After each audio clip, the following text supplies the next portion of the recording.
Welcome to the Brainwave Matrix, folks. This is where we delve into the intricate and often hidden layers of human psychology and behavior. It's a place where we decode the complex patterns that govern our interactions and decisions. Today, we're diving deep into some seriously intense stuff. The 48 Laws of Power by Greene. This isn't just any book, it's a masterclass in understanding the subtle and not-so-subtle ways power is wielded in our everyday lives. This book is like a guidebook for navigating the ruthless realities of power dynamics. Whether you're in a corporate boardroom, a political arena, or even just navigating social circles, the insights here are invaluable. We're talking about the psychological tricks, the strategies, the moves and counter-moves people use to gain and maintain power. It's about understanding the game and knowing how to play it to your advantage. This isn't your feel-good self-help stuff.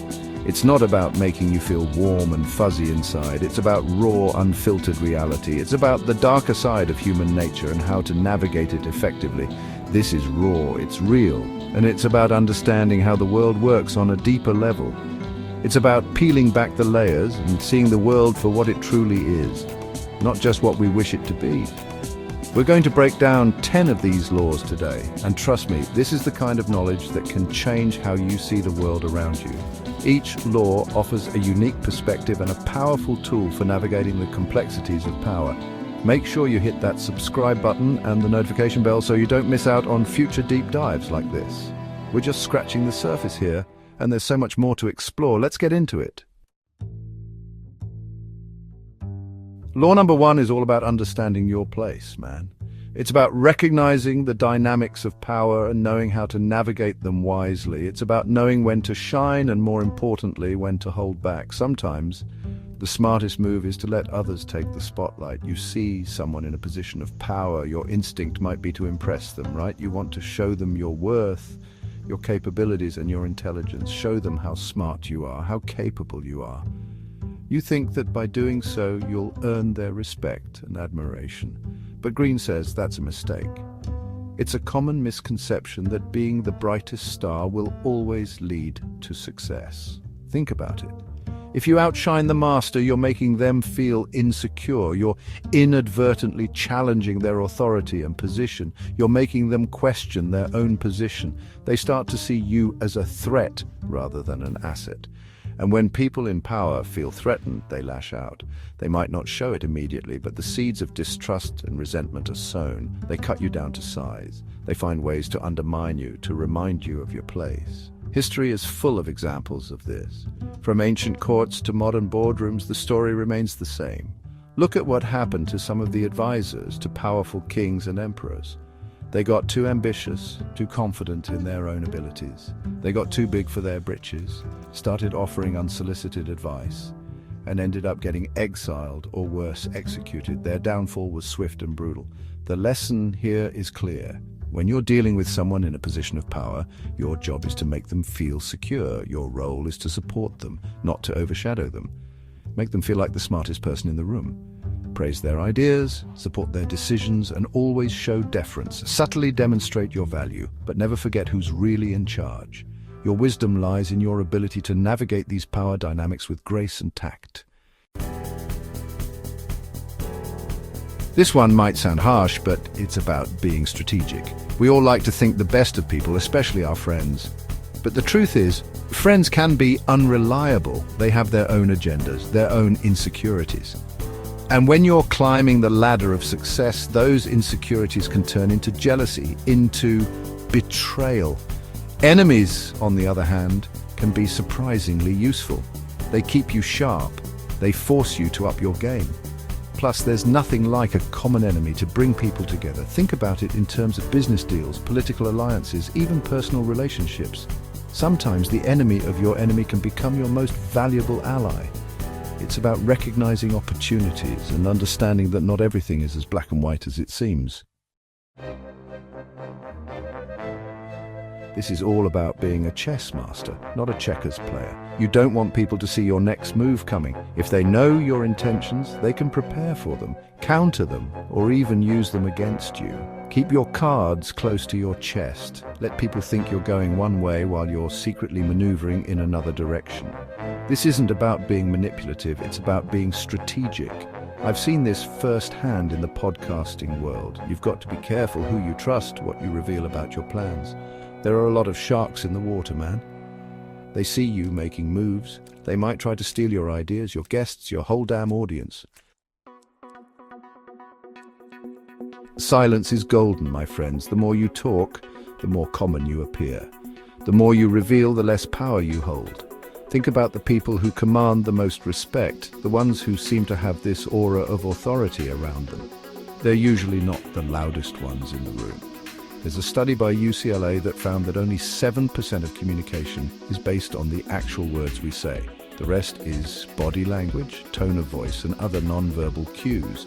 So if you're constantly blabbing, you're giving away too much information, diluting your message. Be deliberate with your words. Choose them carefully.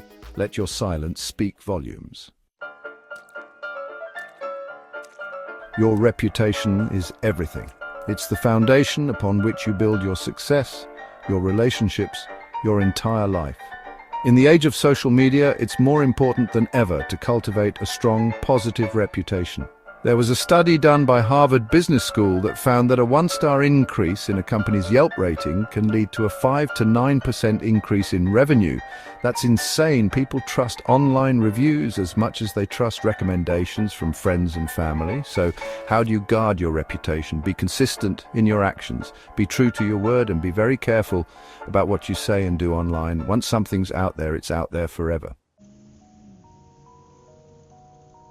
In a world saturated with information and distractions, you've got to stand out. You've got to make people pay attention. This is especially true in the digital age where everyone's vying for eyeballs.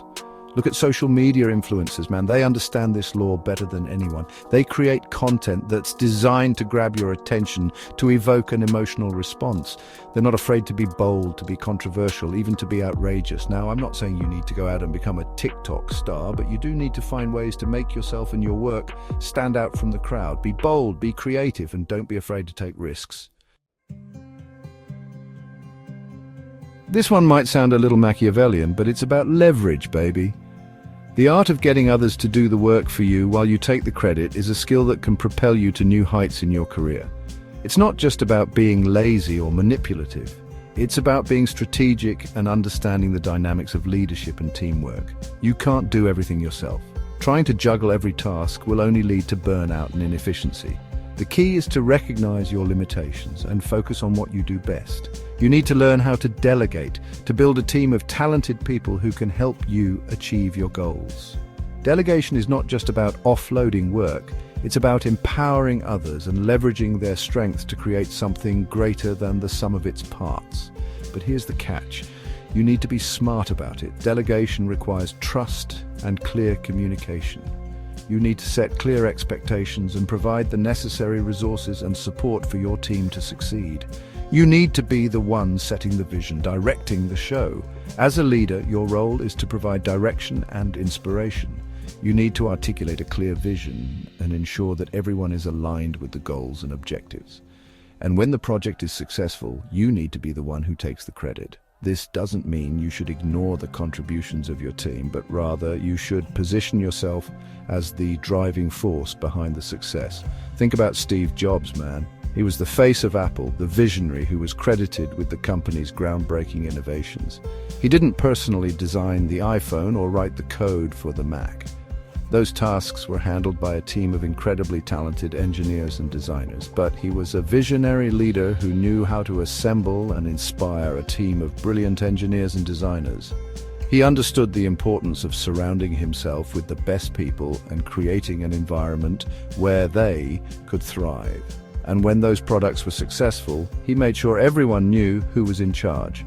He was the one who stood on stage, presenting the new innovations to the world, and in doing so, he solidified his legacy as a visionary leader. So, remember, it's not just about doing the work, it's about being the leader who guides the work and takes the credit for the success. This is all about understanding human psychology. People are naturally drawn to things that are scarce, valuable, or exclusive. If you want to be in a position of power, you need to make yourself the prize. Think about how this works in marketing. Companies create a sense of urgency by offering limited-time discounts or exclusive access to new products. They know that if people think they might miss out, they're more likely to take action. You can apply this same principle to your own life. Don't be afraid to play a little hard to get. Let people come to you. Make them work for your attention, your time, your expertise. Talk is cheap, my friends. Actions speak louder than words. You can argue until you're blue in the face, but at the end of the day, it's your actions that really matter. Think about it in terms of sports. A coach can give a rousing pep talk, but it's the players who have to go out there and execute the game plan. No amount of arguing or debating can change the outcome of the game. The same is true in life. If you want to achieve your goals, you need to stop talking and start doing. Let your actions speak for themselves. This one might sound a little out there, but there's actually some science to back it up. Studies have shown that emotions can be contagious. If you surround yourself with negative, unhappy people, their negativity will rub off on you. It's like that saying, you are the average of the 5 people you spend the most time with. If you want to be successful, you need to surround yourself with positive, driven, successful people. Now, I'm not saying you should abandon your friends and family if they're going through a tough time. But you do need to be mindful of the people you allow into your inner circle. Choose wisely. That was a serious dose of reality, right? Robert Greene's 48 Laws of Power is some thought-provoking stuff. It's about understanding the world around us, the power dynamics that shape our lives. Don't forget to hit that subscribe button and the notification bell so you don't miss out on future episodes where we dissect more mind-blowing topics like this. Let me know what you thought of these laws in the comments below. Which one resonated with you the most? Until next time, stay curious, stay informed, and stay powerful. And